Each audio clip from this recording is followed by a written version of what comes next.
Sige po, good morning sa ating lahat. A blessed Sunday sa ating lahat. Pwede po ba tayo tumayo? So today, as we remember this Holy Week, inaalala natin yung pag-ibig ng Panginoon. His sacrifice, His grace, and His goodness sa ating buhay. Salamat sa Panginoon kasi, yun nga, yung sakripisyo niya para sa ating mga kasalanan sa krus ng Kalbaryo. Sige, bago po tayo manalangin, basahin ko lamang sa Romans 5:8. But God demonstrates His own love for us. For us in this, while we were still sinners, Christ died for us. Sige po, let's pray. Heavenly Father, maraming salamat po sa iyong dakilang pag-ibig sa amin. Salamat, Panginoon, sa oras na ito, Panginoon. Sa panibagong araw, Panginoon, sa pagkakataon, Panginoon, na ibinigay niyo sa amin, Panginoon, upang magsama-sama, Panginoon, upang manalangin sa inyo, Panginoon, upang magnilay-nilayan, Panginoon, ang iyong mga salita. Your sacrifice, Panginoon, na ibinigay sa amin, Panginoon, and your forgiveness, Panginoon. Salamat, Panginoon. As we gather today, Panginoon, tulungan mo kaming mag-reflect at mas maunawaan pa, Panginoon, ang iyong pag-ibig, O God. Lord, prepare our hearts, Panginoon. Sincerely speak to us, Panginoon, sa oras na ito, O God. Sa lahat ng tatayo rito, Panginoon, simula ang umpisa hanggang sa pagtapos nito, Panginoon, sa mga aawit, Panginoon, sa pastor, Panginoon namin, O God, na magbibigay ng iyong mensahe, Panginoon, sa araw nito, Panginoon. O Lord, ay lahat ng tatayo dito, Panginoon, Ikaw ang manguna, Panginoon, at Ikaw ang makita, Panginoon, sa buhay ng bawat isa, Panginoon. Salamat sa umagang ito, O God. Pangunahan niyo po itong gawain ito, Panginoon. Salamat sa iyong dakilang pag-ibig, Panginoon. Salamat, Panginoon, sa iyong awa, Panginoon, at sa iyong sakripisyo, Panginoon, sa buhay ng bawat isang narito, Panginoon. Lord, kulang, Panginoon, ang aming salita para makapagpasalamat sa inyo, Panginoon. Muli sa iyo namin ibinabalik ang lahat ng papuri, pasasalamat, Panginoon. In Jesus' name we pray. Amen. Sabay-sabay po natin bigkasin ang ating pananampalataya sa Panginoon. I believe in God, the Father Almighty, Maker of heaven and earth, and in Jesus Christ, His only Son, our Lord, who was conceived by the Holy Spirit, born of the Virgin Mary, suffered under Pontius Pilate, was crucified, died, and was buried. He descended into hell. The third day He rose again from the dead. He ascended into heaven, and seated at the right hand of God the Father Almighty. From thence He shall come to judge the quick and the dead. I believe in the Holy Spirit, the holy universal Church, the communion of saints, the forgiveness of sins, the resurrection of the body, and the life everlasting. Amen.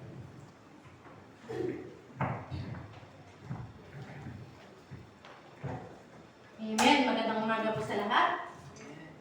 Atin pong sambahin at awitan ng ating Diyos na buhay. Isang malakas na palakpak sa ating Diyos na buhay. Hallelujah!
against me.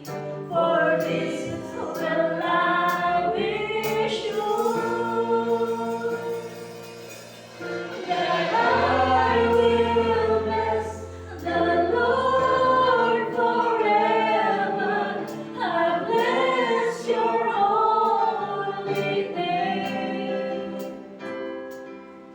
Yes, I will bless the Lord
Ikaw ang karapat-dapat na kumuha sa kasulatan na kabalugmon at magtanggal sa mga selyo niyon sapagkat pinatay ka at sa pamamagitan ng iyong dugo ay tinubos mo ang mga tao para sa Diyos. Mula sa bawat lahi, wika, bayan, at bansa. Ginawa mo silang isang lahing maharlika at mga pari na tinalaga mo upang maglingkod sa ating Diyos at sila ay maghahari sa lupa. Ang kordero pinatay ay karapat-dapat tumanggap ng kapangyarihan, kayamanan, karunungan, kalakasan, kalwalhatian, papuri at paggalang.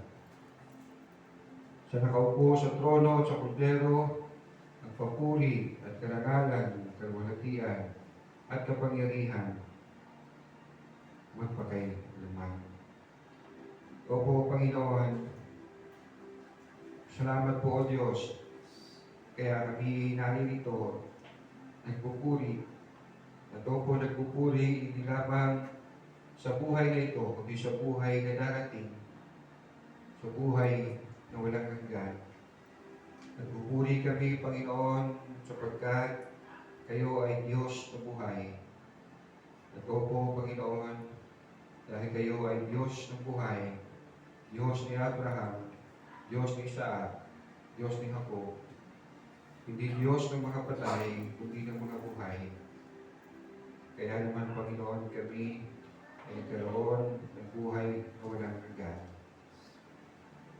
Dahil ang iyong anak na si Jesus, bagaman siya ay Diyos, ay hindi niya hinaring kapantay ninyo, bagkos siya ay nagpakababa, naging tao, naging ilipin, naging masunurin hanggang doon sa krus ng Kalbaryo.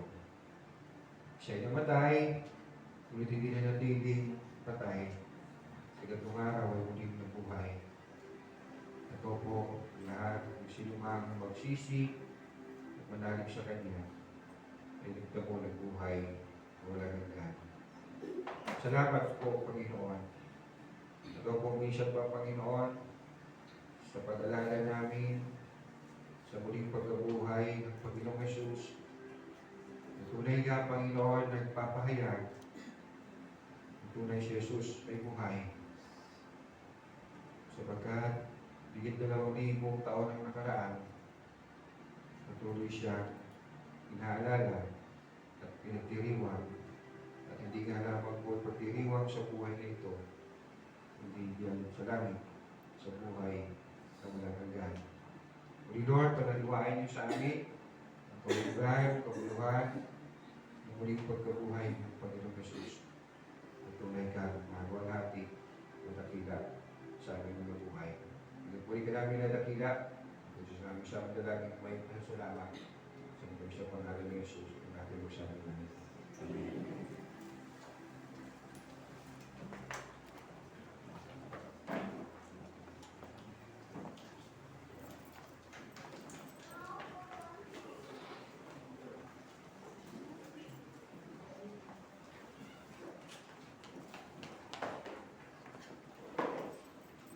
Ang ating pong scripture reading, ang muling kabuhay ni Yesu Cristo. Mga kapatid, ngayon pinapaalala ko sa inyo ang magandang balitang pinangaral ko sa inyo. Iyan ang magandang balitang inyong tinatanggap, ang naging saligan ng inyong pananampalataya. Naliligtas kayo sa pamamagitan nito kung matatag ninyong pinangahawakan ang salitang pinangaral ko sa inyo. Maliban na lamang kung walang kabuluhan ang inyong pagsapalataya, sapagkat ibigay ko sa inyo bilang pinakamahalaga sa lahat ang tinanggap ko rin. Si Kristo'y namatay dahil sa akin mga kasalanan, tulad ng sinasabi sa kasulatan. Inilbing siya at muling nabuhay sa ikatlong araw, tulad din ng sinasabi sa kasulatan, at siya'y nagpapakita kay Pedro at saka sa labing dalawa. Pagkatapos, nagpakita siya sa mahigit na 500 kapatid na kakatipon, marami sa kanila buhay pa hanggang sa ngayon. Subalit patay na ang ilan. Ang nagpakita rin sa kanya, nagpakita rin siya kay Santiago at pagkatapos ay sa lahat ng mga apostol. Sa kahuli-huli ay nagpakita rin siya sa akin na ako'y tulad ng isang batang pinanganak nang wala sa panahon sapagkat ako ang hinahamak sa mga apostol. Hindi nga ako dapat tawagin apostol sapagkat inuusig ko ang iglesia ng Diyos. Ngunit dahil sa kagandaan loob niya, ako'y naging isang apostol at hindi naman nawalan ng kabuluhan ng kaloob niyang ito sa akin. Katunayan, nagpagal ako ng higit kaysa sinuman kanila. Subalit hindi ito dahil sa kakayanan, kundi dahil sa kagandaan loob ng Diyos na nasa akin. Kaya maging ako o sila, ito ang pinangarap namin at ito ang pinaniniwalaan ninyo. Salamat po sa salita ng Diyos.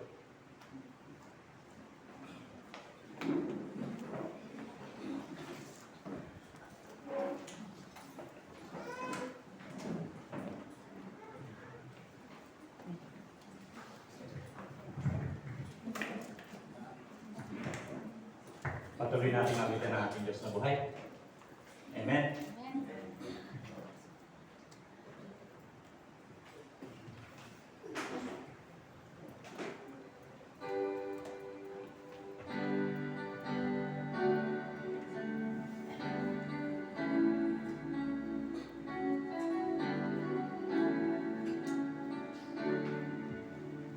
In Christ alone, my hope is found. He is my life, my strength, my song. His cornerstone, His solid ground. Firm through the fiercest drought and storm. What heights of love, what depths of peace, when fears are still, when striving cease. My comforter, my all in all, here in the love of Christ I stand. In Christ alone, who took on flesh, fullness of God in helpless babe, this gift of love and righteousness, scorned by the ones He came to save. Here on that cross, as Jesus died, the wrath of God was satisfied. For every sin on Him was laid. Here in the death of Christ I live.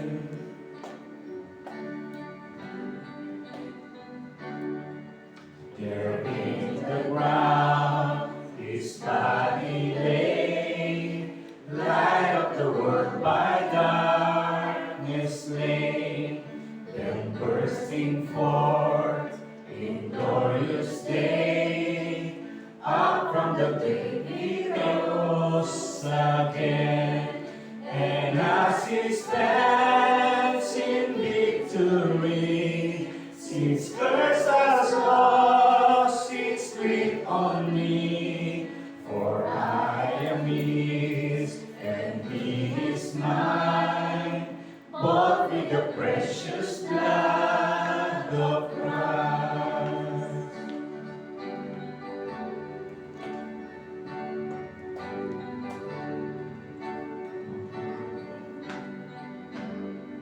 No guilt in life, no fear and death.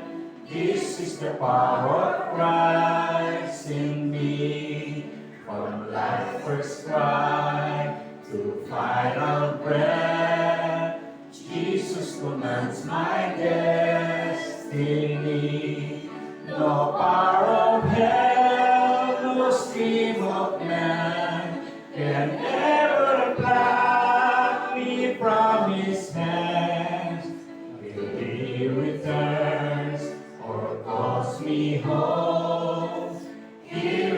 power of Christ I stand.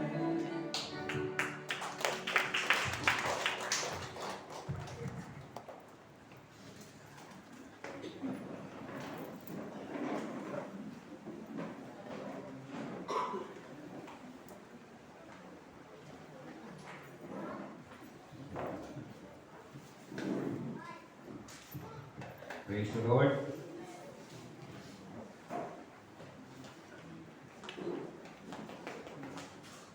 Jesus is risen from the dead. Amen. He rose from the dead, nabuhay na muli ang Panginoong Yesus. Now, kung tayo po ay tatanungin, that we will be asked, like, pakita mo nga sa akin na talagang si Jesus ay muling nabuhay, anong gagawin mo? Dadalhin mo ba sa isang tabi? Tatawagin mo si Jesus, o pakita ka na sa kanya? So, ano ang gagawin mo? Marahil sabihin natin, no, gaya ng sinabi ng Panginoong Jesus kay Tomas. Kung saan si Tomas nga po, no, narinig niya ang testimony, unang babae po na sumalubog sa muling pagkabuhay ng Panginoong Jesus ay hindi si Maria, na ina ng Panginoon, kundi si Mary Magdalene. Narinig niya ang testimony, pero still, hindi siya naniwala.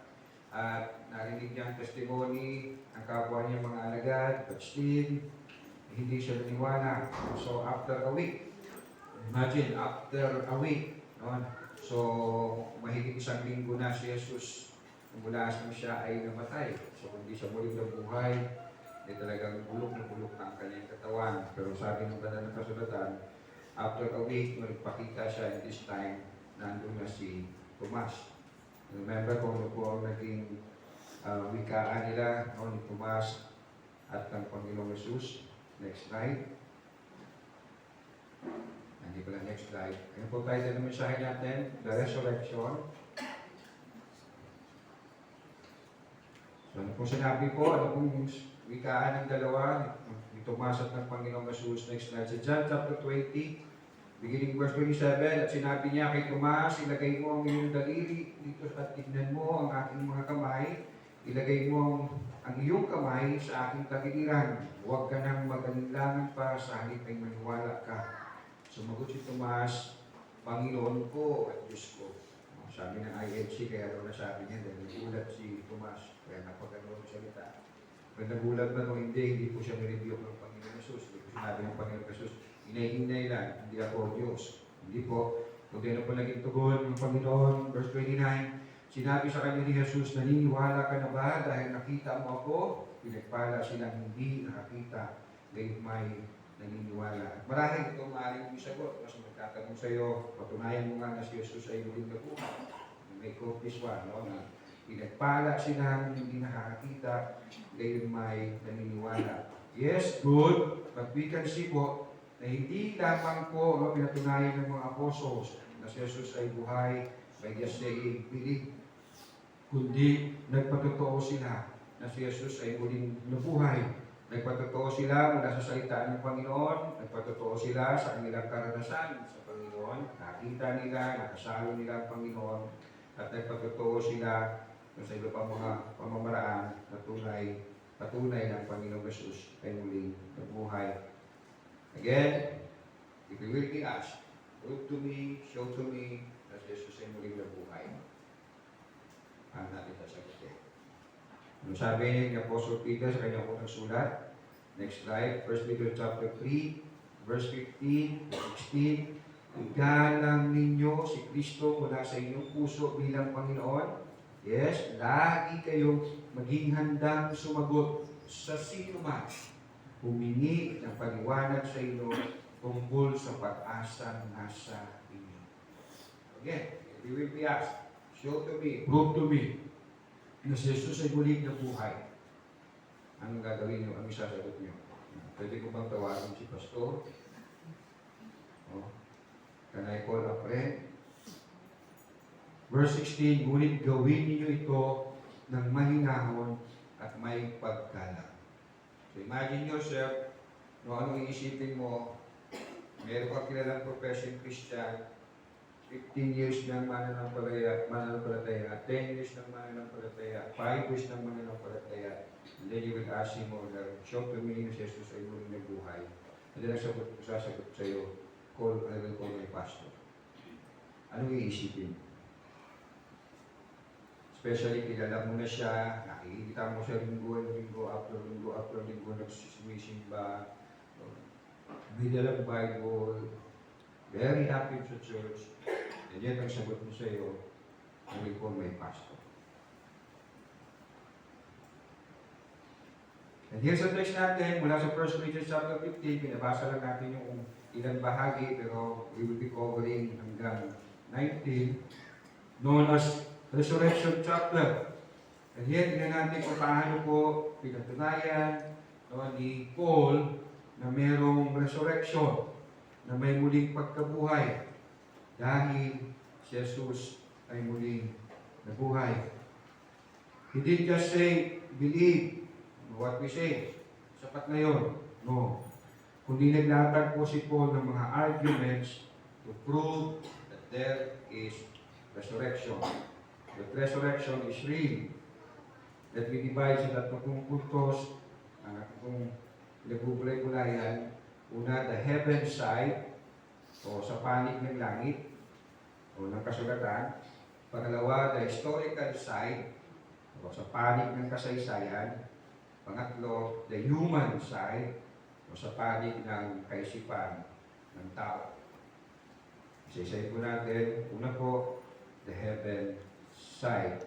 Next slide. O sa panig ng langit, o sa panig ng kasulatan.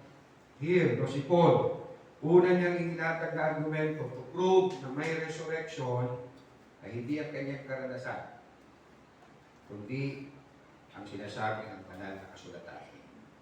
Kundi ang sinasabi ng Diyos ng langit that there is resurrection. Verses 1 to 4.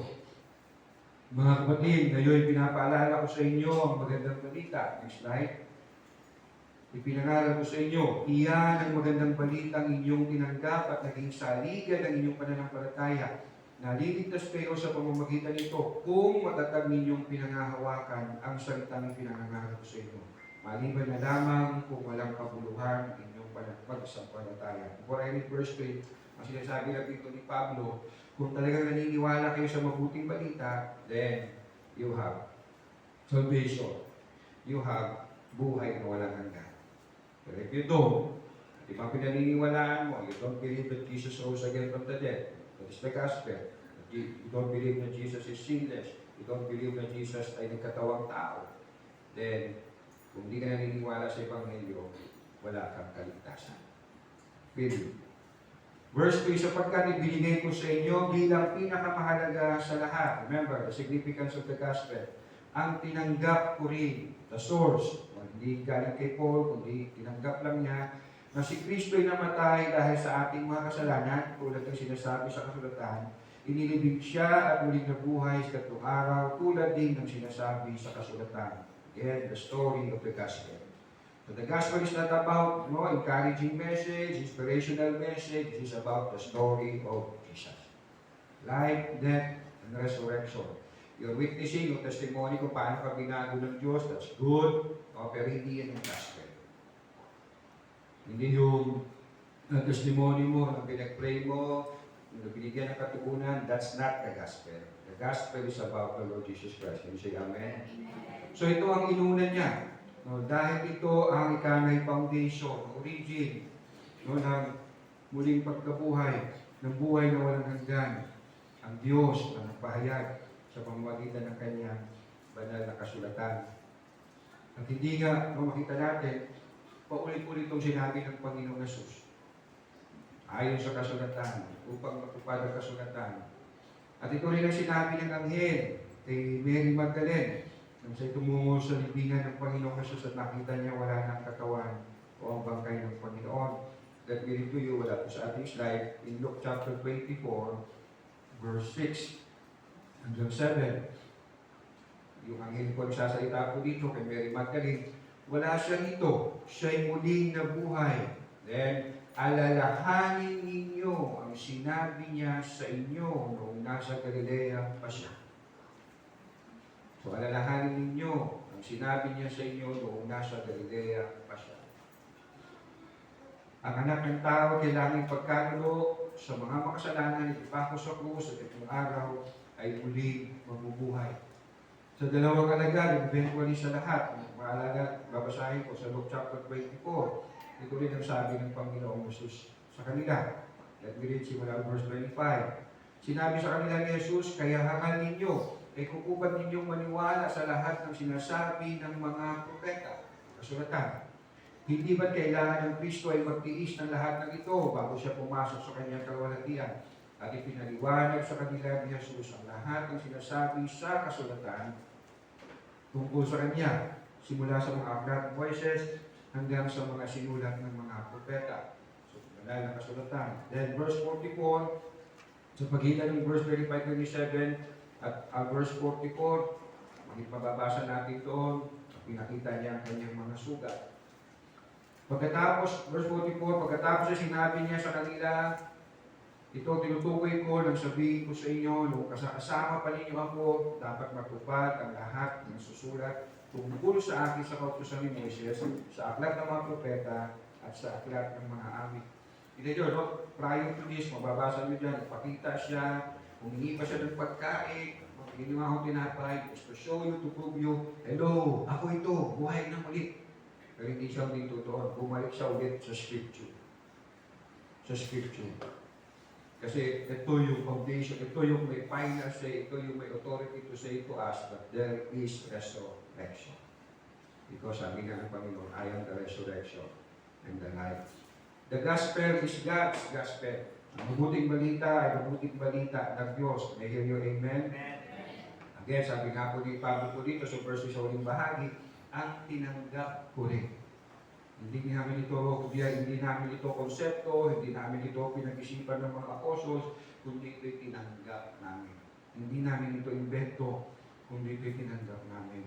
Next slide, Romans chapter 1, verse 1. Mula kay Pablo na isang lingkod ni Kristo, tinawag upang maging apostol at hinirang upang mangaral ng daw po. Magandang balita ng ano po? Ng Diyos. Magandang balita ng Diyos. Gospel of God. So, hindi po nila ito gospel. Hindi po ito galing kanino man, kundi ito'y gospel ng Diyos. Galatians chapter 1, verse 11 to 12. Mga kapatid, nais kong malaman ninyo na ang magandang balita ipinangaral ko hindi katha ng tao, hindi ko ito tinanggap mula sa tao, at hindi rin itinuro sa akin ng sino mang tao. Si Jesucristo mismo ang naghayag nito sa akin. Nakaiba yung karanasan ni Paul with all the apostles. Natanggap niya ang Ebanghelyo no resurrected kasi Jesus. So the very reason to believe na may resurrection ay dahil pinatutuhanan ito ng langit. Sinabi ito ng Panginoon. So why should I believe that there is resurrection? Ito yung sinasabi ng langit. The heaven side, so there is resurrection. Ang sabi ng Diyos, may buhay na muli, may pagkabuhay na muli, may buhay na walang hanggan. At pinahayag ito sa kanya mga salita. Second argument, you may say, no, bago tayo pumunta sa pangalawang puntos, you may say, no, enough na yung pastor, langit na ang salita eh. Bible na ang salita. Pero yung biyaya ng Diyos, nakita rin natin ito sa mga alagad. Tinuruan sila ng Lord, paulit-ulit sinabi ni Lord, ito mangyayari sa akin, ayon sa banal na kasulatan. Hinuli ang Panginoon, lahat nangyari, yung mga sinabi ng Panginoon Jesus sa kanila, pinauna ng sinabi ng Panginoon sa kanila, nasaksihan nila lahat ng ito, pero nung naging response sila, nagtago lahat sila. Walang naghintay ng 3 days na siya muling mabubuhay. Si Mary Magdalene and the rest of the woman, pumunta doon para maglagay ng pabago. Hindi para makabago. Sabi niya, di ba? Muli siya mabubuhay. So let's wait. Wala. Lahat sila nagtago. Lahat sila takot. Lahat sila walang pananalig na muling mabubuhay ang Panginoon. Nagpakita ang Panginoong Jesus ng maraming ulit sa kanila At hindi lang ilang araw, for 40 days. Well, we can read na sabi na 40 days si Jesus na nagpatotoo na siya ay muling nabuhay bago siya umakyat sa langit. Can you remember? Kung saan makikita po yun? Yes, it is in Acts chapter 1, verse 3. Hindi niyo maalala, the Bible, no, lagay niyo ng linya, so you will remember, grabe, hindi na lang pala talaga nakaral lang si Jesus, hindi lang siya nagpakita sa atin, kundi for 40 days, nagpakita ng paulit-ulit to prove na he rose again from the dead. Sabi niya na sa salita ng Diyos, tinuro niya na sa salita ng Diyos, dinemonstrate niya na ang salita ng Diyos, no, na ginawa niya, nakita nila, but still, dudang-dudang pa rin sila. Kaya hindi, makita natin talaga yung biyaya ng Panginoon sa atin. For 40 days, ginawa naman natin, no, yung patay, dito pa yan sa lupa, for 40 days. Kung si Jesus yun, pwede. Kahit Jesus pa pangalan mo, hindi pa rin pwede. Masabi sa iyo patabi, only Jesus. Hindi only Binay, ha? Only Jesus. So, pangalawang punto, so nakita natin yung heaven side. Let's look at the historical side. Sa panig ng kasaysayan. Next slide. Historical dahil sinabi before ito, o sinulat ito ni Paul, particularly to 1 Corinthians, more or less 50 years ago, mula nang ang Panginoong Jesus ay ulit na buhay. So, siya ay nagkwekwento ng kasaysayan. So again, it was proving, yes, meron resurrection kasi sinabi ng langit. At kung hindi pa kayo naniniwala, ito pa isa. Sinabi ng kasaysayan. Sinabi ng kasaysayan. Simula verse 5. Next slide. At siya ay nagpakita kay Pedro at saka sa 12. You may ask, no, bakit 12? Wala na dito si Judas, no? Remember, may pinalit, no, si Matias. Verse 6, pagkatapos nagpakita siya sa mahigit na 500 kapatid na nagkakatipon. Marami sa kanila ay buhay pa hanggang ngayon. So, balik patay na ang ilan. So, kinikwento po dito ni Apostle Paul, nangyari 50 years ago. So, ito yung kasaysayan. At itong nangyari ito, pagpapakita ng Panginoong Jesus kina Pedro, sa 12, hindi sa 500 kataong kakapatid na nagkakatipon-tipon, nangyari ito within the 40 days. Remember sa Acts chapter 1 verse 3, bago siya umakyat sa langit, for 40 days nagpakita siya, paulit-ulit sa marami. At isang pagkakataon sa mahigit 500 mga mananampalatayang kakatipon. Alam mo, sabi niya, marami sa kanila yung buhay pa hanggang ngayon. Subalit patay na ang ilan. So, Paul was like saying, kung duda pa kayo, marami pa doon sa 500, buhay pa. Sabi ng Bisaya. Tanong kayo sa kanila. They witnessed the resurrection of Jesus Christ. Kung duda pa kayo. So, tingnan niyo si Paul. Kung hindi sa very fanatic na, sinabi ko na sa inyo yung salita ng Diyos na sinabi. Nagsalita na ang langit. Of course. No? Pero dahil matitigas talaga ang ulo natin, ito pa. Okay, kasaysayan. Peter saw him, 12 disciples saw him. Isang pagkakataon, 500 katao. Naalala ko si Beast Robert, yung isa pinapag natin dito, Case for Christ, na isang atheist, no? Investigative journalist, no? Award siya, at pumunta siya sa isang psychologist, ang doktor, kinikilala sa mundo, no? And then tinanong siya, po pwede ba, tinanong niya, ma'am, po pwede ba yun, na yung 500 katao na yun, sabay-sabay ng hallucinate. And so, you were saying, nakita nila si Jesus. Ang sagot po ng doktor na yun, sa psychologist, sabi niya, mas miracle pa nga, mas miracle pa, para sa akin, mas miracle pa yung 500 sabay-sabay ng hallucinate kaysa sa resurrection. Ibig sabihin talaga, imposible yun kung hallucination lang yun. Wala daw tao na mananaginip ng pare-pareho at the same time. So here is Paul. Kung hindi kayo maniwala sa akin, hanapin nyo na lang, hindi na lang sila ilan, marami pa sa kanila buhay. I will tell you, testify to you, nakita nila ang muling pagkabuhay ng Panginoong Yesus. Then verse 7, at nagpakita rin siya kay Santiago. Yung si James, hindi po ito yung isa sa 12 apostol, no? Kundi ito ay kapatid ni Jesus. Remember, sabi ni John chapter 7, hindi naniniwala yung mga kapatid ni Jesus sa kanya. And what was Paul saying? Kahit yung hindi mga naniniwala na. At pagkatapos sa lahat, verse 7, nagpakita siya kay Santiago at pagkatapos ay sa lahat ng mga apostol. Verse 8, hindi pa rin kayo naniniwala. Ito, sa kahuli-huli ay nagpakita rin siya sa akin. At alam natin ang istorya ni Paul. Siya ay manguusig ng mga mananampalataya.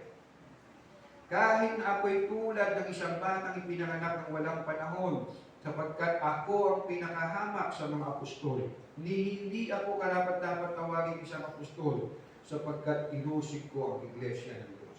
Remember, siya ang pasinaya ng pagbato kay Stephen. Ngunit dahil sa gandahang loob niya, ako'y naging isang apostol at hindi naman nawala ng kabuluhan ang kaloob niya nito sa akin. Katunayan, nagpagal ako ng higit kaysa sino man sa kanila. Subalit hindi ito dahil sa sarili kong kakayahan, kundi dahil sa kagandahan ng Diyos na nasa akin. Look at Paul. Yes, nagpagal ako ng gusto, higit pa sa mga apostol, higit pa kay Peter, pero I tell you, hindi talaga ako yung grace ng Lord ang siya nagdadrive sa akin na gawin mga natin. So you ask yourself, yung papilingkod sa Panginoon, yung ginagawa natin dito, yung involving ninyo sa ministry, whatsoever na pamamaraan ng paglilingkod sa Panginoon, saan ang galing mo? Saan kayo humuhugot mo? Humuhugot lang ba kayo doon sa, I feel happy kapag nasa church ako? Paano pag hindi ka na happy sa church? Wala na. Humuhugot ka lang ba doon sa recognition? Kasi nire-recognize ako, I feel respected, I feel accepted. Paano pag hindi ka na accept, hindi palakpakan ang ginagawa mo. Hindi ka nagbigay mamaya ng pansit, hindi ka nabigyan ng pansit. So, wala na. Si Paul, we know Paul, how he suffered so much sa ministry ng Panginoon. Pero he kept going. Why? I tell you, higit ako nagpagal sa lahat. Pero hindi akin. Biyaya ng Diyos ang nagdadrive sa akin para gawin yung lahat ng ito. Katunayan, nagpagal ako ng higit kaysa sino man sa kanila, subalit hindi ito dahil sa sarili kong kakayahan, kundi dahil sa kagandahan loob ng Diyos na nasa akin. Kaya maging ako o sila, ito ang pinapangaral namin. At ito ang pinaniniwalaan ninyo. At po, itong mga eyewitnesses na ito na binanggit ni Paul, including himself, pinangaral nila mabuting balita hanggang sa huling hininga nila. And even sa harapan ng mga nangusik sa kanila hanggang kamatayan. Nakita nila ang Panginoong Yesus after 3 days, mula nang namatay ang Panginoong Yesus, at nakita nila for 40 days, nagpakita ang Panginoong Yesus ng maraming ulit. Again, see the grace of the Lord. Pinangaral ko na ito sa inyo, pinakita ko na sarili ko sa inyo, pinakita ko na mga butas sa aking mga kamay, pinakita ko na pinahawak ko pa kay Tomas ang aking sugat sa tagiliran. Pero, sige, mag-stay pa ako for 40 days. Tigas ng kamote ka. I'll show you more. I'll teach you more. At hindi lang yun. Remember, sabi niyang Panginoon sa mga alagad, maghintay kayo sa Jerusalem. Bababa ang pagpinangako ko sa inyo na Holy Spirit. Kaya talaga totoo. Kung tayo lang, hindi tayo magpapatuloy. Kaya siya yamin? Kung sariling effort lang, ibig na. Salamat, nandiyan ang salita ng Diyos. Salamat, nandiyan ang gawa ng Diyos. Salamat, nandiyan ang Holy Spirit. Napaksabi sa'yo katabi sa lapat, nandiyan ka. Kahit minsan nakaka-t-shirt ka, kahit minsan nakaka-discourage ka. No. Hindi pa yan perfect eh. Pag pray mo maging perfect, kukunin ni Lord yan. Okay? Walang perfect sa langit. Ay, sa dito sa buhay na ito. Again, see the grace of God. Napakatigas ng mukha natin. Pero napakalambot ng puso ng Panginoon. Ay bakit palakpakan ng Panginoon? Amen. Masarap tayo ng malakpak tayo. Just very quick po, bago tayo pumunta sa last point. Mabilis ko ah. Hindi ako pwede sa madaling araw mag-service. Mabilis ako. Tingnan mo na natin yung sa side ng mga deniers, ng mga tumanggi sa muling pagkabuhay ng Panginoong Yesus. Hindi naniwala. So, ibig na patutuhanan po nila na si Jesus ay patay na, no, na ninakaw talaga yung ng mga alagad ang katawan ng Panginoong Yesus. Ginawa nila, punersa nilang pagbawalan, patutin, ikulong ang mga alagad. Sa kabila, meron naman silang resources, meron silang kakayahan, they were in power, napako nga nila si Jesus sa krus. They were in authority, pero wala silang nagawa para patunayan talagang si Jesus ay patay at nanatiling patay. Remember, pinaalala ninyo, sabi nila sa mga sundalo, pamalita ninyo, habang natutulog kayo, ninakaw ang kanyang katawan. Hindi, sinuhulan sila ng malaking pera at sabi nila, huwag kayong magalala, kami na bahala kay Gobernador. Noong pa ba talagang marami ng scammer. Pero imbis na patunayan nilang patay talaga si Jesus, na ninakaw talaga si Jesus, no? They could. Pero bakit hindi nila ginawa? Kasi hindi talaga nila magagawang patunayan. Dahil hindi natin mapapatunayan na totoo ang kasinungalingan. We will never.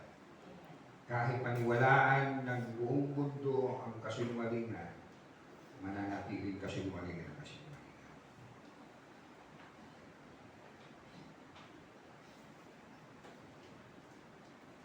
Let's read Acts chapter 5. Dito po, galit na mga Pariseo, ang Sanhedrin, ang matatanda ng bayan, gustong-gusto nilang patayin ang mga apostol. In Acts chapter 5, next slide, nagngit-ngit, simula verse 33, nagngit-ngit sa galit ang mga bumubuo ng kapulungan nang marinig ito. Ito po yung diseng kapulungan na nagpapako sa Panginoon, nagbibig sa Panginoon, ng muro-muro. At nais nilang ipapatay ang mga apostol.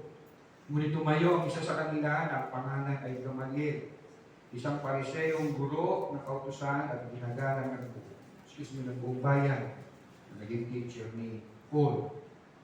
Pinutos niya ilabas muna ang mga apostol at pagkatapos ay nagsalita, mga kababayan, isipin ninyong mabuti ang gagawin niyo sa mga taong ito, sa mga apostol. So, hindi na lang ito si Peter and John.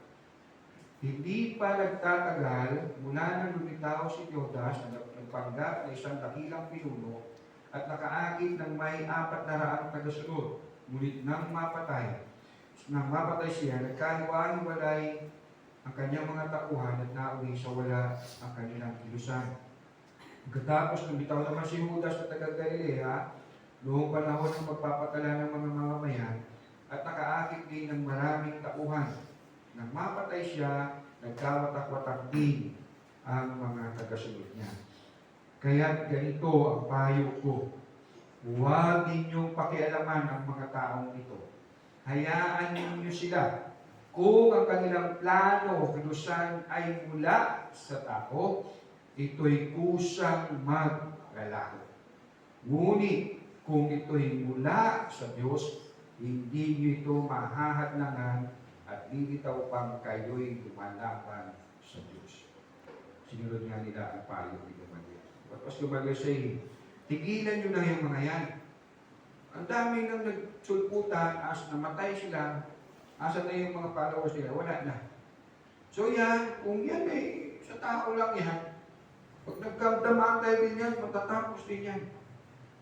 Pero we know, hindi ito sa tao lang. Dahil ikaw at ako ay naabot ng mabuting balita. At ngayon, sa lahat ng bahagi ng mundo, hindi man lahat ng tao, inaalala, nagdiriwa ang buong muling pagkabuhay ng Panginoon Jesus. Kasi ito ay sa Diyos. Ito ay sa Diyos. Ang tanong, ikaw, sa inyo ba sinusunod mo? Tao o ang Diyos. Kahapon bumisita kami sa inyo, yung isang kapatid na bumisita namin, yung talk about yung pastor ng si Ortina, ang patay na. Kasi naririnig nila parang sa mga message niya, paulit-ulit siya parang nagpapaalam. Parang kahit hindi naman ako nagpapaalam. Pero yes, no? Pag nawala kaya ako magpapatuloy ka kaya. I'm not saying na parang you are here because of me, ha? No. Pero that will tell us kung sino talaga ang yung sinusundan. Naririnig po ako. That will tell us and show us kung sino talaga ang dahilan yung pagpahinga. Wala na si Rito, wala na si Ate Gigi, ayaw ko na. Wala na si Bebe, no? Alis na si Carl. No? Wala na si... What? Hello. Why we're here? Again, sabi ni Gamaliel, kung masunod lang yun sa tao, pag nawala yung tao ngayon, wala na yung mga yan. Pero pag yan ay sa Diyos. Sabi niya, muli kung ito'y mula sa Diyos, verse 39, hindi niyo ito mahahatangan at lilitaw pa kayo'y lumalapang sa Diyos. At lahat na patuloy na ginagawa ng Diablo, ang lahat ng paghadlang sa pagpapalaganap ng mabuting balita. Nahadlangan ba? Ngayon nga, in our very time, no, sa Canada, no, kasalanan na at panisya po na kahit krimen na, no, ang magpahayag ng salita ng Diyos, mag-cook ng Word of God.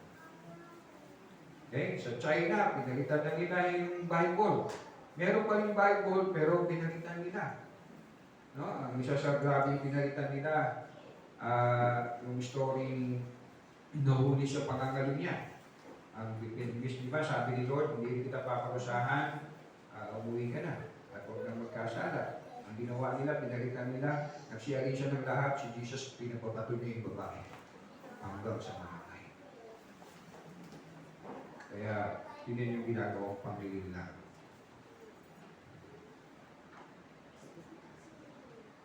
Again, hanggang ngayon, lumalaganap ang mabuting balita at ito'y hindi mapipigil. Diba? Sabi ng Panginoong Jesus, diba? Bago dumating ang wakas, may papalaganap ang mabuting balita.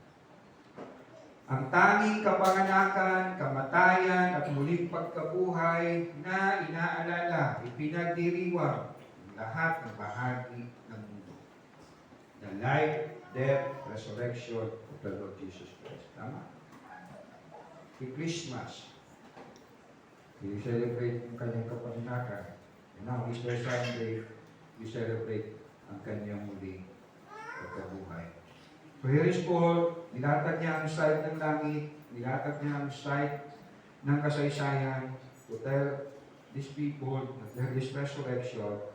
Pangatlo at pangmuli, next slide, the human side o panig ng kaisipan ng tao o rational o logic reason para paniwalaan that there is resurrection. Mula verse 12 to 19. In fact, kahit hanggang doon pa sa dulo. Ngayon, kung ipinangangaral namin si Kristo'y muling nabuhay, bakit sinasabi ng ilan sa inyo na hindi bubuhay muli ang mga patay? Verse 13, kung totoong iyan, lilitaw na hindi muling binuhay si Kristo. Kasi nga, kung hindi nabuhay si Jesus, so walang muling pagkabuhay. At kung verse 14, at kung si Kristo hindi muling nabuhay, o muling binuhay, walang kabuluhan ng aming pangangaral, at walang katuturan ng inyong pananampalataya. So sinasabi ko dito ni Paul, kung walang muling pagkabuhay na pinangangaral namin, kung walang Jesus na nabuhay na pinangangaral namin, are you telling us na hindi kami nag-iisip? Are you telling us na we are out of our mind? Pinangangaral namin may resurrection dahil meron na Jesus na muling nabubuhay, tapos wala pala. So are you telling us, suma lang talaga kami? Hindi kami nag-iisip. Nagbuwis buhay kami, nagpagal kami ng gusto, nalagay kami sa panganib, pinagbabawalan kami ipangaral ito, pero pinangaral namin, nabugbog na nga kami, nakulong na nga kami. Basahin niyo sa 2 Corinthians kung ano nangyari sa akin. Tapos are you telling me na walang muling pagkabuhay? Ano ako sira? Ano ako di nag-iisip? In verse 15, kung gayon, lilitaw na kami mga sinungaling na saksi ng Diyos dahil pinatutuhanan namin ang muling binuhay ng Diyos si Kristo. Hindi sinasabi sinungaling ng Diyos, kundi sila dahil pinatutunayan nila na sila saksi ng Diyos. Dahil pinatutuhanan namin ang muling binuhay ng Diyos si Kristo, kundi hindi naman pala kung talagang wala muling pagkabuhay ng mga patay. Walang tao in his right mind bubuwis ng buhay sa alam niyang hindi naman totoo. Yes, he will deny it. Hindi niya sasabihin niya, tatanggi niya yan, kahit alam niyang mali. Pero yung magpapakamatay, iko-corner siya, at alam niya na yung katotohanan. He is out of his mind. Yun yung sabi ni Paul. Am I out of my mind? Para sabihin ko sa inyo may muling pagkabuhay, tapos hindi naman pala totoo. Verse 16, kung hindi muling binuhay ang mga patay, hindi rin muling binuhay si Kristo. So, walang resurrection ng Panginoong Jesus, wala na tayo. Resurrection, sinasabi ko. And here's the worst. Verse 17 to 19. At kung hindi muling binuhay si Kristo, kayo'y nananatili sa inyong mga kasalanan. At walang katuturan ng inyong pananampalataya. Hindi lamang iyan, lilitaw pa ng lahat ng mga namatay na sumampalataya kay Kristo, is the worst, ay napahamak. Kaya sabi ng Jehovah's Witness, kung ang pag-asa natin kay Kristo, 14 verse 19, ay para lamang sa buhay nito, tayo ang pinakakawawa sa lahat. Hindi siya muli. So kung walang Jesus na muling na buhay, walang katuturan ng pananampalataya natin, tayo pa rin yung magbabayad ng ating kasalanan. Wala tayong kaligtasan. Pakisabi sa iyong katabi, sure, shoot ka sa baka. Kung walang Jesus na muling na buhay. Kung siya yamin, kahit ano paggawin natin.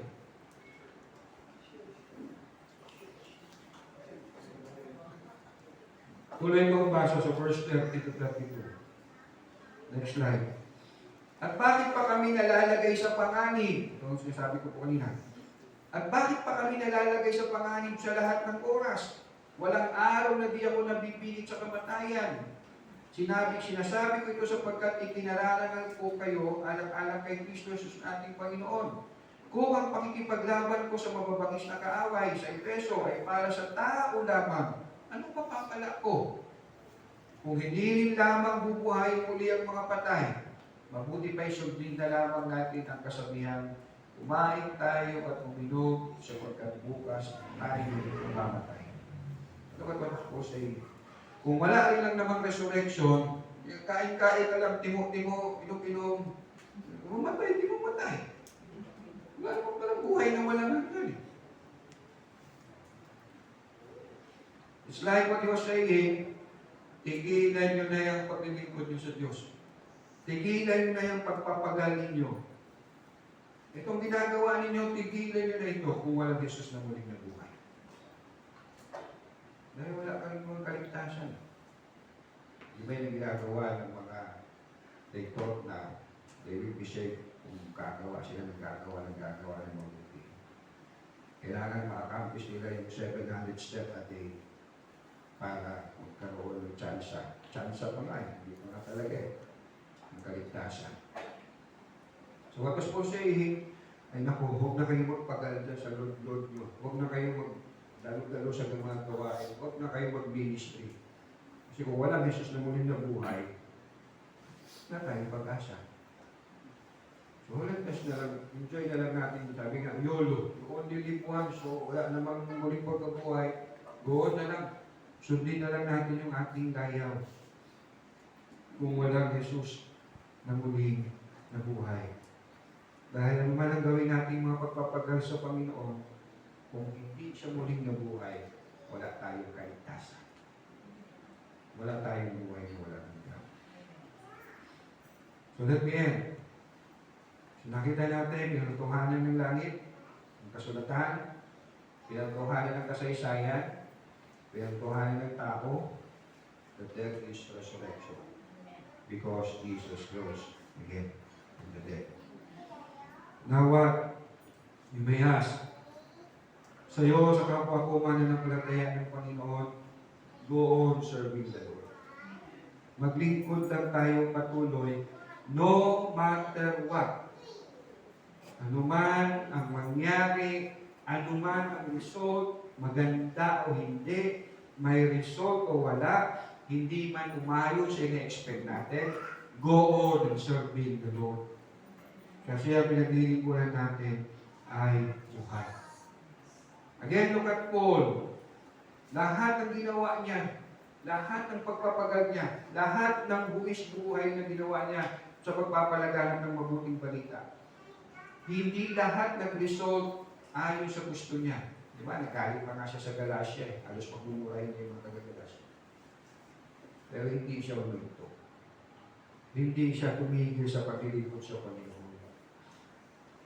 Why? Kasi merong resurrection. Anong sabi ng last verse ng Matthew, ng Acts, ng 1 Corinthians chapter 15? Very familiar ito sa atin. At minsan, familiar sa atin, pero hindi na natin nananamnam yung kagandahan nito. 1 Corinthians 15 is the resurrection chapter. No? Si Paul talks about the resurrection. At there is resurrection kasi merong Jesus na muling nabuhay. Look at verse 58.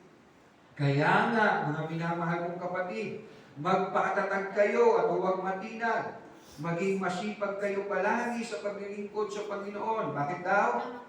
Dahil alam ninyong hindi masasayang ang inyong pagpapagal, paghihirap para sa Kanya.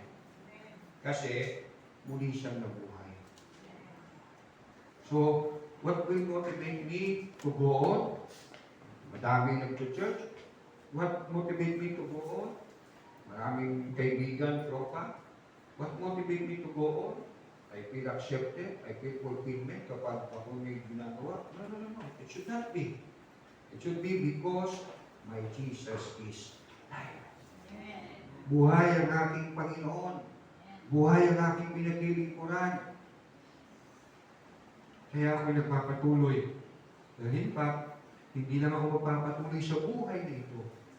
Binasa ko kanina yung Revelation, yung sa buhay na walang hanggan. Pagpupuwi ako sa kordero ng Diyos. At kung meron man sa atin di patunay na nagsisisi sa kanyang kasalanan, na nanalig sa Panginoong Jesus, narinig niyo ang gospel. Hindi bukas, today is the day of your salvation. Repent and receive your salvation through believing in the Lord Jesus Christ. Tayo po'y nanalangin. Panginoon, muli maraming pong salamat, Panginoon. Salamat, Lord, hindi lang kayo muling nabuhay, kundi, Panginoon, ito ay nagbigay sa amin ng katiyakan, ng kaligtasan, ng buhay na walang hanggan. Sinabi mo nga sa iyong salita, yung mga nananalig sa iyo, pagkamat na yung matay, ay muling mabubuhay at mabubuhay na walang hanggan. Salamat, Panginoon, hindi lang kayo muling nabuhay, kundi ito ay nagbigay sa amin ng pribilehiyo, Panginoon, na makapaglingkod sa inyo. Sa hari ng mga hari, Panginoon, ng mga Panginoon. At salamat sa paglilingkod namin sa iyo, Lord. Pangako nyo din na gagantimpalaan nyo hindi lamang sa buhay na darating, kundi sa buhay na ito. Tunay na, Lord, napakamabiyaya mo talagang Diyos sa amin. Talagang hindi masukat, ang laki, ang lawak, ang lagi, ang kadakilahan ng pagmamahal sa amin. At opo, minahal nyo kami, hindi kami nanalig sa inyo, hindi minahal nyo kami, kung kami makasalanan pa. Inabot nyo kami na yung Ebanghelyo, Binigyan niyo kami, binukan niyo ang aming mga puso, isip, at aming espiritu upang makita ang iyong kaharian, upang maunawaan ang kagandahan ng iyong mabuting balita. Salamat, O Diyos. Tunay nga hindi namin mauubos isipin, Panginoon, ang iyong biyaya sa aming mga buhay. At tunay nga, Panginoon, hindi namin mauubos isipin ang iyong pagmamahal. Kaya nga, Panginoon, binigyan niyo kami ng buhay na walang hanggan dahil ang pagmamahal niyo sa amin ay walang hanggan. Hindi, Panginoon, sapat ang mga salita. Hindi sapat, Panginoon, ang mga ginagawa namin. Hindi sapat, Lord, ang lahat ng maaaring namin maranasan sa buhay na ito, Panginoon, para magpahayag ng iyong pag-ibig sa amin. Kundi ang kasapatan at lubos ay ang pagbibigay mo ng iyong anak na si Jesus. Salamat sa laki ng pag-ibig mo. Salamat sa iyong biyaya. Salamat sa kaligtasan. Tayo po lahat ay tumayo ay respond sa message. Gawin po natin ito.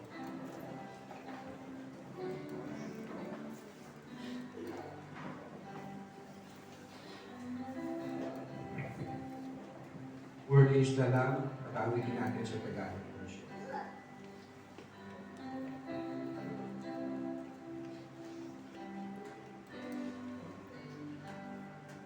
Salamat sa pag-ibig mo, sa krus ay ipinahaya, sa salat kahihiyan ko, pag-ibig mo ang inialay mo. Salamat sa pag-ibig mo, sa krus ay ipinadama,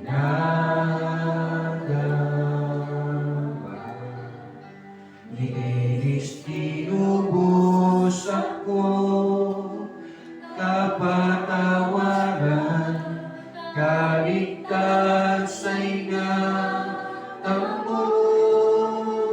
Karapat-dapat ka, Panginoon. Karapat-dapat ka. Alay pa samba. Buhay ko'y iaalay, sa'yo'y ibibigay.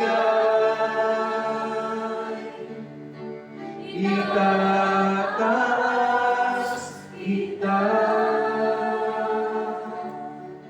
Jesus na dakila, Panginoon, tagapagligtas. Karapat-dapat ka. Isa pa, hindi mo natin sa Panginoon. Salamat sa pag-ibig mo. Salamat, Panginoon, sa pag-ibig mo. Hallelujah. Salamat sa pag-ibig mo. Sa krus ay ipinahaya, sa salat kahihiyan ko, pag-ibig mo ang inialay mo. Salamat sa pag-ibig mo, sa krus ay ipinadama,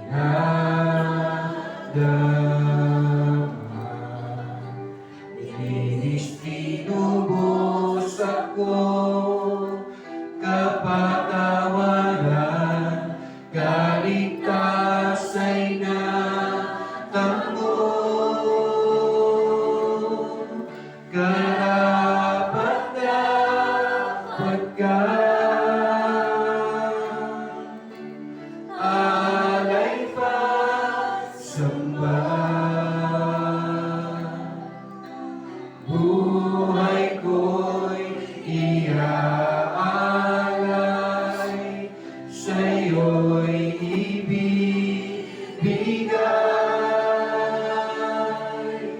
itataas kita. Jesus na dakila, Panginoon tagapagligtas, karapat-dapat ka. Karapat-dapat ka, Panginoon. Karapat-dapat ka. Karapat-dapat ka.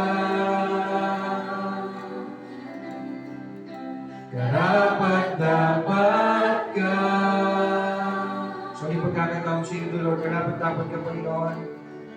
Karapat-dapat ka. Alay masamba. Buhay ko'y iaalay sa iyo, Panginoon, sa iyo'y ibibigay. Malugod ka, O Diyos, sa aming mga buhay. Itataas kita, Jesus na dakila. You are Lord. Panginoon tagapagligtas, karapat-dapat ka. Karapat-dapat ka. Siya nga po, Panginoon, hindi kami karapat-dapat, Lord. Tunay nga, Panginoon, wala kami may dadailan, madadala sa iyo para kami maging karapat-dapat sa iyo, Panginoon.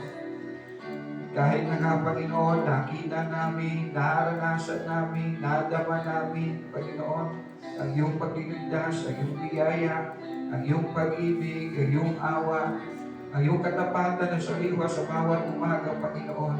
O Diyos, nagkakasala pa rin kami sa iyo. Maraming pagkakataon, Panginoon, matigas ang aming ulo. Pero salamat sa dakilang pag-ibig mo, O Diyos. At tunay nga, Panginoon, ang pag-ibig mo sa amin walang hanggan. Dahilan, Panginoon, kaya mo kami binayaan, hinilabang ng buhay sa buhay na ito, sa buhay na darating, Panginoon. For you want us, O God, to experience, Panginoon, na hindi namin mauubos na pagmamahal mo. Pagbiyaya mo, Panginoon. Salamat po, O Diyos. Salamat po, Panginoon. Kaya tunay kang karapat-dapat, Panginoon, na mahalin. Tunay nga, Lord, ang biyaya mo, O Diyos, ang siyang nagdadala sa amin upang ikaw ay aming paglingkuran, upang ikaw ay aming sundin, upang ikaw, Panginoon, ay aming papurihan sa aming mga buhay. Salamat, O Diyos. Salamat sa iyong biyaya. Salamat sa iyong habag. Salamat sa iyong kaligtasan. Pinupuri ka namin, kinadakilan ka namin sa matamis na pangalan ni Jesus. Amen. Amen. Di ba, palakpakan natin, Panginoon. Hallelujah.